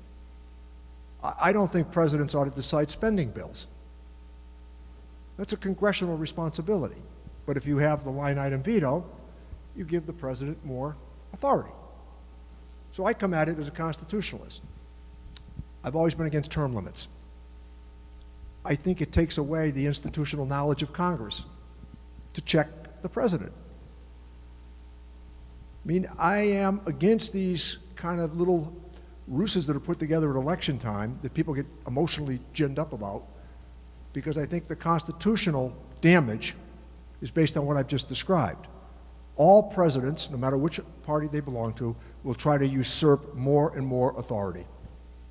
And it was the lesson of Vietnam, but it was also the lesson of Iraq.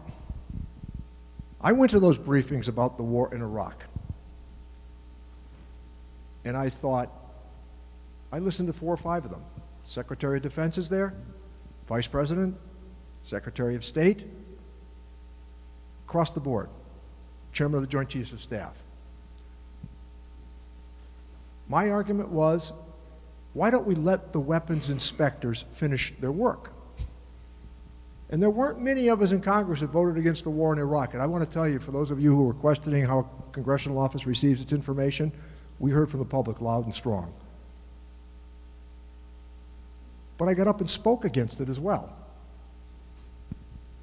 It was not a popular opinion at the time. That's Congress's job, to ask those sorts of questions. And when I came home, the media and others, they were all over me about it. The letters to our office were 10-1, the phone calls 20-1 for it. In short order, that all changed. but it was the weapons of mass destruction argument that should have been challenged. Where are they? Let us see the evidence and the documentation. And I remember not being curt or a wise guy, but I remember questioning the chairman of the Joint Chiefs of Staff. He said, at the time, in this session, he said, we are going to take a lesson, listen to this, he said, we're going to take a lesson from what the Brits did in Northern Ireland. And I got up and walked to the microphone and I said, are you saying we're going to be in Iraq for 800 years?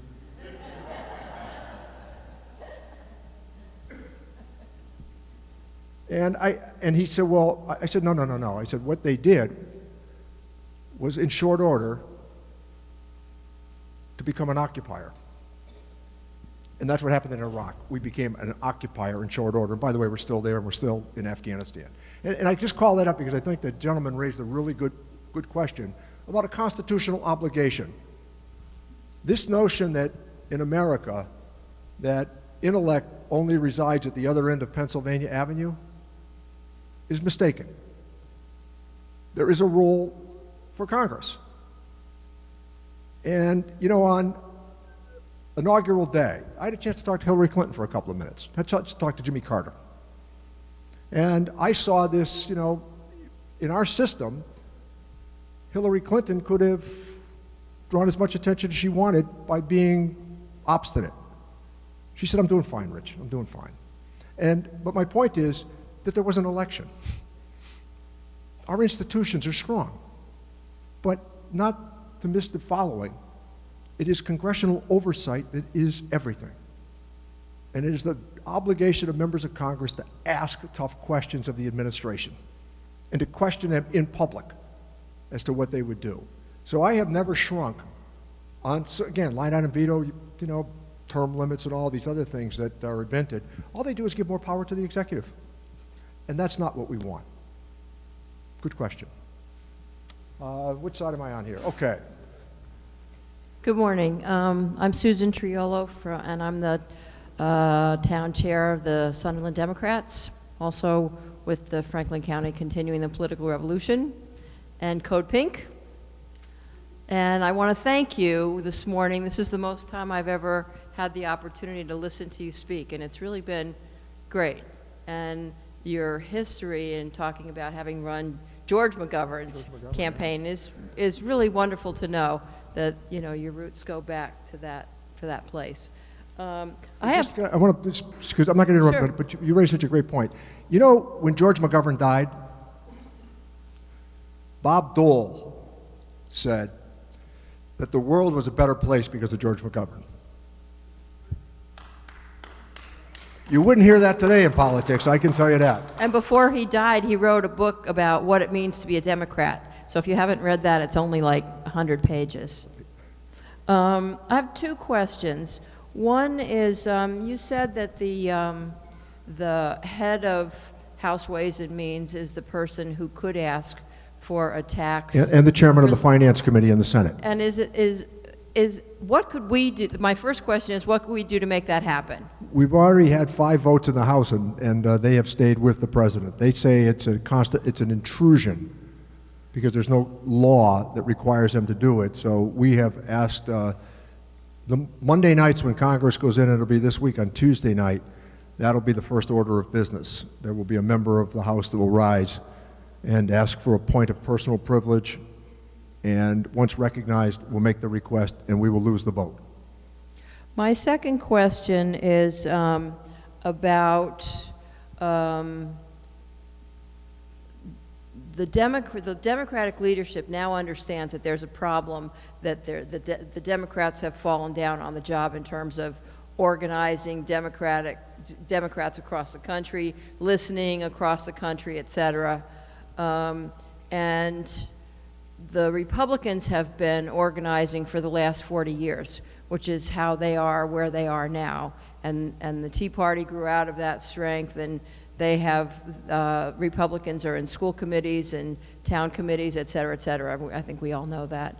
My question is whether people like yourself who have campaign money and Elizabeth Warren what is the strategy to actually help build up the far reaches of the Democratic Party, to put money into building local committees and helping people get elected to school committee, et cetera, et cetera? Well, I certainly help local committees, I can tell you that.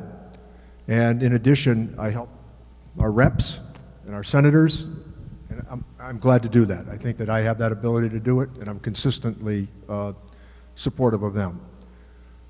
But I also think that we need to be reminded of the following, that on our side, based on even what we've heard this morning, we're a more careful reflection of the mosaic of America. Therefore, that big tent theory, we tend to have louder voices at each other. Their agreement really since Ronald Reagan's presidency was lower taxes and more defense spending. Other than that, really, you know, smaller government. Ours is always more complicated. You know, we don't kind of offer kind of succinct talking points. They have an institutional network. They have the intellect of the Wall Street Journal editorial page. They have Fox News. And they have talk radio. We have different voices, but the people on our side tend to gravitate and move from issue to issue. They tend to be in lockdown form over the two issues that I described a moment ago. And they don't adhere to some of the old, what I used to call in New England, for those of you that are really young, in New England we used to call them country club Republicans. There aren't many of them left anymore. You know, they used to be interested in finance, but they were always in the foreground of public TV, NPR. They would always chair the local school committees. But theirs was a kind of, you know, if you knew them, they were a kind of a responsible, they were conservatives, but they were citizens. Well, that's all changed. Now it's much more rural in nature. It is pretty well organized. And one quick example that I would use as to how President Trump came to the conclusion that Barack Obama had been tapping his phones. It started with talk radio on Thursday. A talk radio host, I think his name is Levin, and he said that he had evidence that there had been this massive eavesdropping campaign directed by President Obama at President Trump during the course of the campaign. Well, Breitbart picked up on it on Friday, and President Trump tweeted it out on Saturday. See what I mean? There's a chorus as to how it plays out. And I will tell you, I don't pay much attention to those, you know, those media outlets on their side, but I'm always interested in what the Wall Street Journal has to say, because they're critical of them too. And on immigration, for example, the Wall Street Journal is a lot closer to all of us in this room than people might assume. They think you need to regularize immigration. Now they come at it from a different angle, that the country needs more employees and it needs more people to support the Social Security and Medicare Trust Fund down the road. I mean, and those are the kind of reasoned arguments, so I will always say, if I'm talking to somebody who just disagrees with me, I will always say to them, well, after all, the Wall Street Journal editorial page supports me on this. I usually don't bring it up when they're against me, but I do use these examples. You know, nobody was more hostile in conservative circles to the Trump candidacy than the Weekly Standard magazine. Nobody was more hostile than David Brooks, a columnist for the New York Times. Michael Gerson, columnist for the Washington Post, a Bush speechwriter. None of you in this room are as hostile to Donald Trump as he is, because he's an evangelical, and he just disapproves. And if you watched him last night again, hostile in his comments. And I think for us, you need to play off of those things. And quote them. Going back to the question of broader organizing within the party, Is there any strategy about helping smaller communities start to build so that we have a body of opposition, or not to, so that we develop our radio people, we develop our news outlets, we develop a way of, on a national level, on a bigger level, because we're not doing that job. When I get a request from the Democratic Congressional Campaign Committee, I honor it. That candidate. Thank you. Are there others like you? Well, there should be more, but I'm faithful to it, and I also help with all of these local committees, as I mentioned before, in my congressional district, every one of them, and I volunteer to help. I don't just say, you know, call me if you need something. Let me help you. And because again, I think that's the infrastructure that we need to build. And then I look at what's happened again across the country, and I think the great SEIU, we used to be able to depend upon the AFL-CIO. 40% of the Teamsters in America voted for Donald Trump. 40% of the firefighters in America voted for Donald Trump. The leadership's with us, but the membership is moving away. And I bet with the tradesmen, it was higher. Now, I'm grateful because they're always going to vote for me. They're always going to be supportive. And I love having their help. And they used to be a very good organizing part of our party. So I think nurturing that is where we should be as well. And again, not pushing them away. Not to push them away. Okay, please. I want to thank you very much for being here today. I'm Susan Kennedy from Longmeadow, and I want to give you a word of encouragement. There are so many groups that are forming and networking with each other right now. We started as Rise Up Western Mass Indivisible. We started as 3 people at a kitchen table, and by the time we had our first meeting, 230 people showed up. We're networking with Indivisible, NoHo, and all the other groups around. And you see, everybody is waking up. You saw the tremendous support for the Islamic Center last week and for the Jewish Community Center this week. So my word of encouragement is this. We have a website, and we're following your Twitter feed. The article that you posted this week that listed all of the facts you gave us today about all the hearings that were held when the ACA was passed, that's the kind of information that we can share and get out to all of these networks very, very quickly. So please keep it up. Through your Twitter feed, we can know what issues you're working on right now, so we know how to direct our calls and our letters, and that's extremely helpful to us. So we're here, we're ready. Feed us the information, and we'll get it out to all our folks. Thank you very much, and I'm glad you mentioned these acts of anti-Semitism that have been popping up across the country. We should all be outraged as members of the American family, and we need to call this out when you witness it or you see it.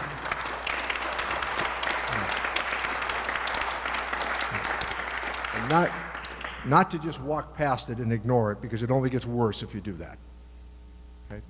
All right, I think we're to the last. Well, you spoke before. All right, you're the last one, so we're going to give you a chance to speak again. Okay, thank you. Yeah, I want to say thank you for your thoughtful conversation with everyone, responding. When you answered my question earlier, I wanted to come back and sort of give a thoughtful response. I understand that if you were to take, let's say, wireless and say it was illegal, or reduce the power level, or all those things, that it would be difficult economically for the whole country, and that there's a lot of sticky elements about changing it. But since you're like on the House Ways and Means Committee, and I think you're on the Health Committee too, I'm kind of interested in, it's not always possible to change things right away, but when there's a possibility that something is a risk, you can take caution, you can be careful. You could, for example, we've required all our schools to have wireless, and we've required all our hospitals to have wireless. We've required everybody. And I think behind that, there's a lot of corporations that are getting a lot of cash, and that they have a lot of invested interests in that. So it's hard to cut it down. But to require that people hardwire things, or to require that somebody look at the power level, reduce the power level, because everybody knows you can microwave something at high power. But if you microwave something at low power, then you have communication, telecommunications. So the higher power, it's been found, it's just not as healthy. And I know there are Republicans that are worried also about security, and that there's been a lot of security issues of that the whole wireless internet has the risk of being hacked. And there's this new thing called the Internet of Things, which everything is being hardwired. So, no, everything is wireless. So even the light bulbs. And because of that, we've left a lot of security gaps that place a huge risk on the ability of our utilities and our hospitals to be secure. So even if you can't say, okay, we're going to make this illegal, but you seem like you might be in a powerful position to say, we could work with Republicans, we could work with other people, but let's try to at least tamp down on the rollout, on the infrastructure, and